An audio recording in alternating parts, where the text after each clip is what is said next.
Yo, yo, Twitter. Are we live? We're live. Let me make sure. Here we go. What up? Yo, I had to rock my matching mask today. Yeah. Because, check it out. I'm very excited about this. That is. It's the exact same camo. I know, so, I don't know. But we don't have to, like, I don't have to, like, wear it. The rule. Freaking masks. Is anyone else losing their damn minds about what to do about masks? This is what I do. I carry my mask around, and then I peek inside the store I'm about to go into. And if like the clerk and most people in there have them on, I'm like, all right, cool. But if they don't, I'm like, Right. we'll wear that. Right. Because I don't know. I don't know what that is in my brain. I don't know how I arrived there. I don't know why some people are more scared than others. Like, masks, man. What a trip. Hey, welcome back. Monday Night Bitcoin. George and Brian here. Hope you had a great weekend. Last week we talked about Noah's Ark, which might have confused some people, but I think we got some pretty good feedback. We both grew up Christian and are kind of navigating the whole God thing. Maybe you can relate to that. And so we talked about how Noah was somebody who everybody just laughed at all the time, and how he seemed like he would probably be a Bitcoiner because just well, I mean, a flood is coming, so I'm just going to sit here and just keep building this ark, and you guys keep laughing at me and then die. Yep. And that's what happened in the story. So how that relates to today is a flood is coming. Well, and remind them, and people didn't even know what rain was. That's that right. was the other thing. So last week, that was the other thing. Probably they didn't even know what rain was. So first off, the weird guy building a boat, and then second off, it's like, wait, water is going to come from the sky? What does that mean? Yeah. So that was weird. So here we are again today in 2020, and a flood is coming. This flood is very different. We've been, some might say 1971 was kind of when the first dam broke. Others maybe it was at the beginning of fiat in general. 10 years ago in 2008, we did this whole too big to fail thing, and we printed a bunch of money. And basically what we were doing was mortgaging our future and selling our kids out, which is not good. Don't do it. Not a good idea. If you have kids, it's just not a nice thing to do. You're supposed to leave them better off than what you had. So now, 2020, things are even worse because of all of the factors like coronavirus is one, everyone wearing masks now, social distancing, riots in the street. And so and tell them why that's bad. We talked ahead of time of it's not about mask versus not mask. It's about at the start of this thing, George was wearing a mask. I wasn't wearing a mask. So you as trying to interact with us could immediately tell that we weren't on the same page. And that's what sucks. That's what sucks. It's not about it's not about science or anything. It's about if I have to look inside a store to see if someone's wearing one, for me to know what to do. We all know how important first impressions are. We met with a new cool Bitcoiner here in Orange County that we hadn't met before earlier this week, and it just makes it tough. It makes it tough to know social cues based on how to interact with new people, because we're both big community builders for a lot of different kinds of things, and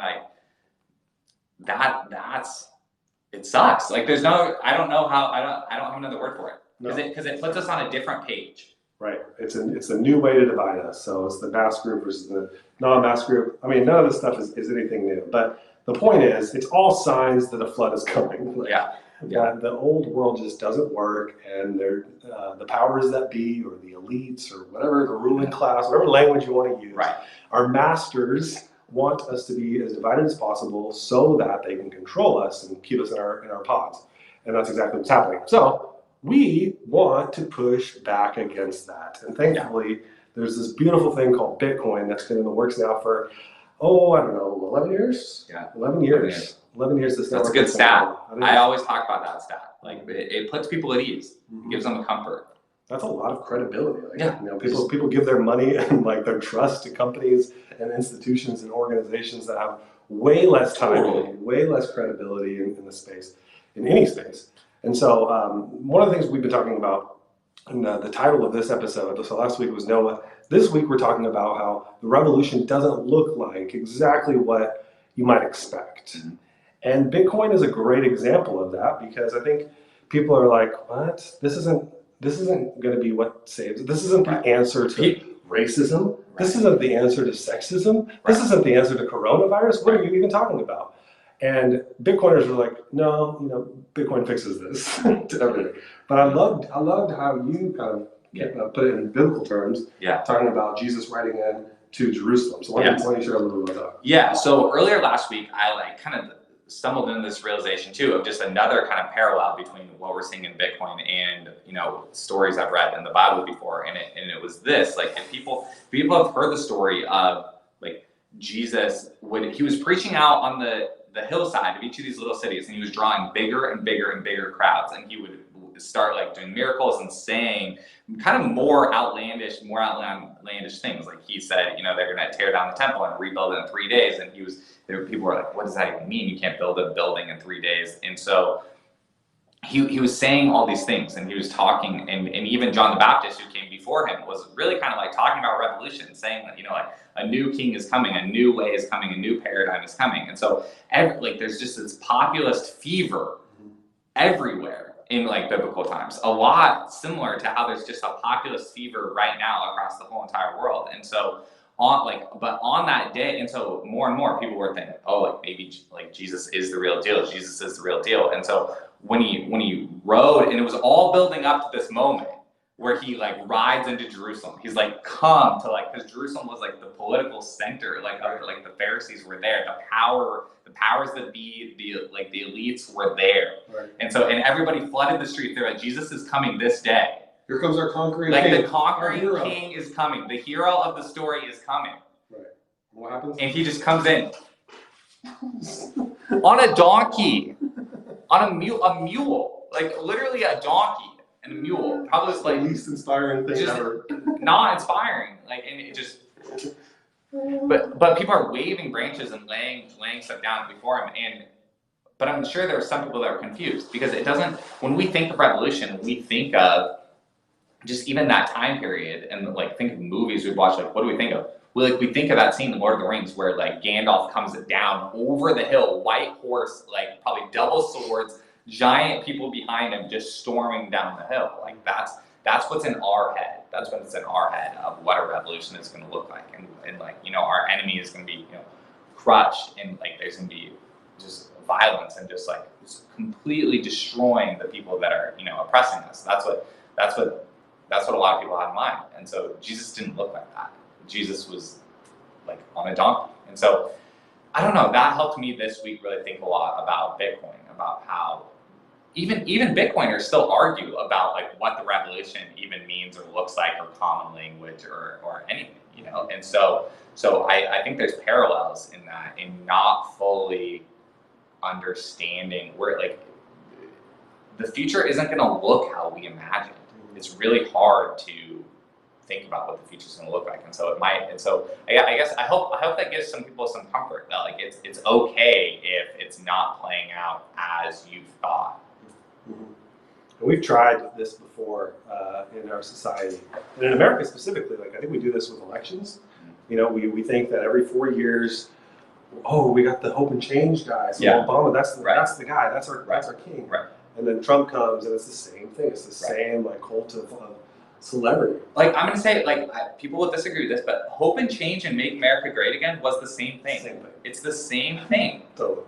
And that's not bad. That's not bad to say it's the same thing. It's like it's more of look, in the same way that like Bitcoin is a fact. Bitcoin is a reality now in the world. 11 years. It's actively doing its thing, and Bitcoin is. And that's kind of the same thing about politics, is that like if you listen to kind of what I think are some of the best coherent, independent, just thinkers of our time, they will tell you that. They will tell you that hope and change and make America great again was the same thing. And populism, the world over, is like people want something different. People want solutions, and that's kind of how we rewrote the bio for the page today, and because we're inspired by like Bitcoin is a solution. And so the solution. Yes. Talk about that. This is the huge distinction that I think Bitcoiners we try to make. Like sometimes we hedge a little bit in our conversations when we like are trying to preach the gospel of Bitcoin. Or what does Kanye say? Like this is where I would say that I have trouble loving myself because that'll come across as more like safe, right? Right. But that's not the case here. That's not the case. That is not. It is not a solution. That is not the case here. Right. It's the solution. And actually, if you want to challenge that, I invite you to, because I am on a quest for truth, and I am looking for truth. Yeah. And so, if there is something out there that's like that solves so many of the world's problems all at once, Right. more than Bitcoin does, I want to know about it. Right. But so far, my journey on this earth has led me to this place of realizing that Bitcoin is the solution. Yes. So you want to talk about whatever problem, this is the whole Bitcoin fixes. And we've tried lots of things. We're not naive showing up here to this camera talking about that. You know, like we've talked about, like, George's been in church world, I've been in politics world, like we've both been in community worlds and like used to getting people moving in a certain direction, used to looking for solutions, used to, that whole deal of just creating change, facilitating change. And that's like, we don't come at this lightly, saying that it is the solution. So Bitcoin being the solution is interesting because in our world, I don't know if you've noticed this, but we're kind of the weirdos as Bitcoiners. The people who are in your life, maybe if you're not a Bitcoiner, you're checking this out, they're kind of the people that are kind of out on the fringes, yelling at the internet like, hey, Bitcoin fixes racism. There's a flood coming. Right? We're weird. And it doesn't look like the revolution. It looks like Jesus coming into town riding on a donkey.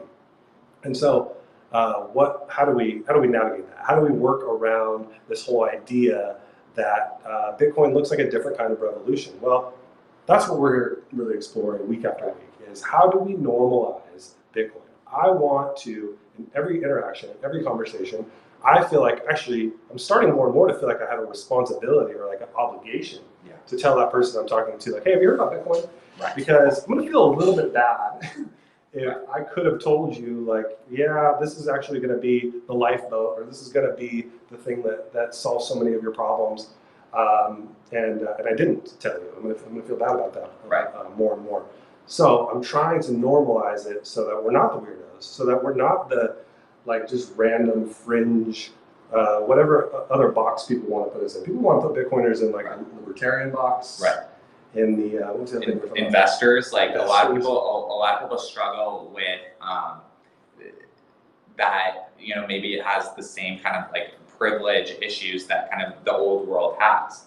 Yep. Because sometimes the language feels like we're talking about the stock market. It feels like we're just talking about real estate. It feels like we're just talking about, kind of just old world things. Totally.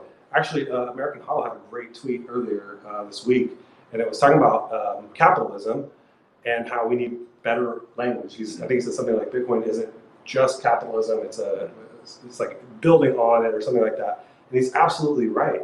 We can't continue to use old world language to describe a brand new thing that's happening. Yeah. That's something that I think we struggle with because we operate out of our own experiences, and so we try to bring libertarianism to Bitcoin, or we try to bring capitalism to it, or we try to bring being a Republican to it. Right. And it isn't that those things aren't found within Bitcoin. There's elements certainly, but it's that we need better language. We need new language. I think, and the other reason why like Bitcoin is the solution is because there's not another element in the world that I've found that breaks all categories so cleanly. I try my hardest and I fail at this to be the most third labeled, independent, correct language to just cast such a big tent, but I fail at that. It's really easy to still just write me off as whatever label or whatever thing that you want to, and you can.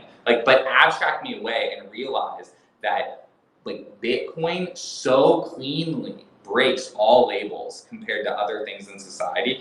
I think that's why once it holds on to people, why it has so much gravity.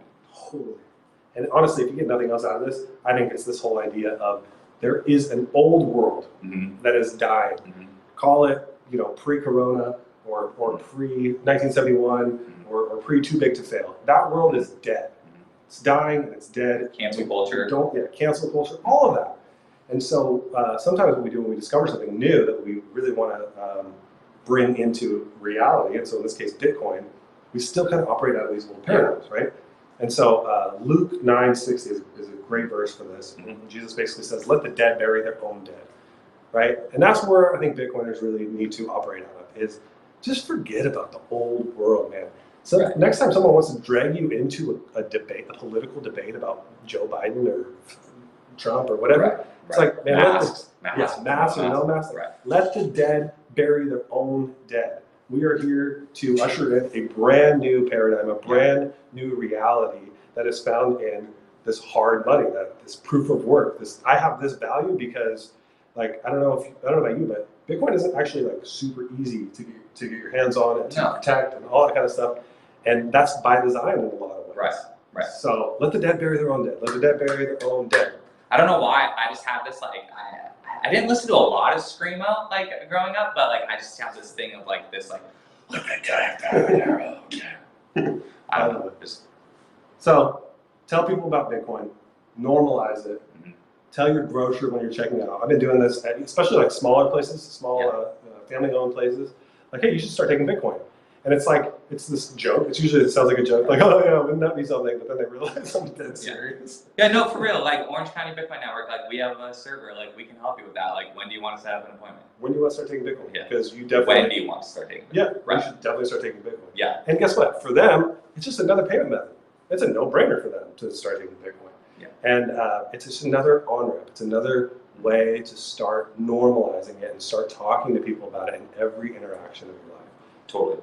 I would, and then I have to give a plug for just like meetups. Like you in your area, like you need a meetup. You have to like we love like we want to come up with some common like just tips for people because people want to get involved and we want this to be like bigger. Monday Night Bitcoin is a gathering where we can talk about tips and talk about best practices and talk about what's working in your area, and talk about the big paradigm shifts that are happening. And so if you have ways that it's working in your area or things that you love from your meetup, like definitely DM them to us, and because we see that's where Bitcoin will start to become normalized, is as people can see and feel it in other humans. Totally. And we're trying to create as many resources as possible too. One thing that we're pushing this week is our start page, bitcoinace.com/start, where we've created basically a roadmap for people who are newer-ish, somewhere where you can send your cousin or your friend or whoever who's